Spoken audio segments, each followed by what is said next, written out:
देहदान।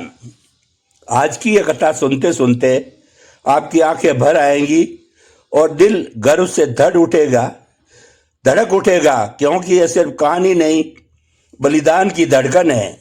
एक बार महाराणा प्रताप अरावली की पथरीली गोद में पुंगा की पहाड़ी बस्ती के समीप एक अंधेरी सी घाटी में छिपकर अपने परिवार सहित निवास कर रहे थे।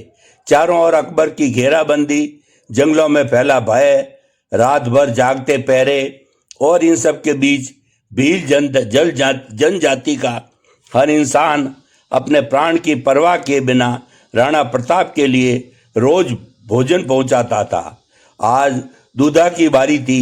12 वर्ष का दूधा, दुबला सा, मासूम सा, पर दिल ऐसा जैसे कि लोहे से ढला हो। घर में अन्न का एक दाना तक नहीं था, लेकिन देशभक्ति भूख से बड़ी होती है और माँ का हृदय त्याग से भी बड़ा। दूधा की माँ पड़ोसी से थोड़ा सा आटा मांग लाई। धधकते चूल्हे की आग से आंसू पहुंचते हुए रोटियां सेकी। हर रोटी में उस माँ के मन का आशीर्वाद था, राणा के लिए, धर्म के लिए, मातृभूमि के लिए। रोटियों की पोटली दूधा को थमाते हुए माँ ने बस इतना कहा, जा बेटा, यह पोटली राणा तक पहुंचा देना, वो संकट में है, भूखे नहीं रहने चाहिए। दूधा की आंखों में चमक आ गई।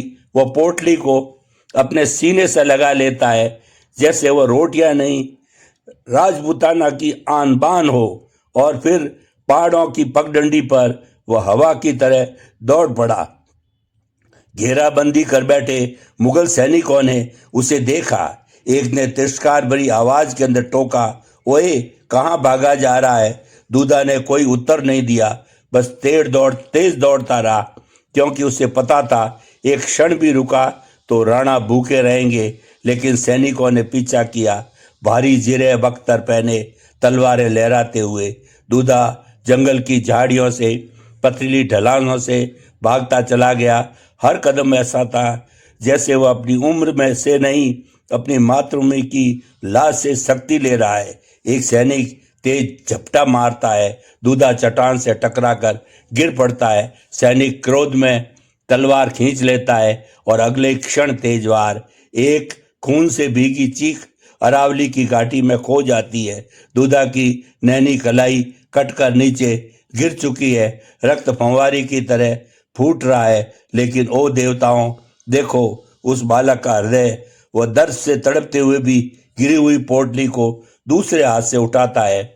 उसकी आंखों में एक ही जिद थी, रोटियां राणा तक जरूर जाएंगी, चाहे मेरा शरीर साथ न दे। और फिर वह लड़खड़ाते कदमों से नहीं, बल्कि अपनी आखिरी सांसों की आस से दौड़ने लगता है। रक्त उसके पांवों को रंगता चला जाता था, लेकिन वह रत्ती भर नहीं रुका। आंखों के आगे अंधेरा छाने लगा। कान में सिर्फ एक ही आवाज गूंज रही थी, रोटियां राणा तक, रोटी। आखिरकार वह जंगल की गुफा के पास पहुंच गया और वहीं गिर पड़ा।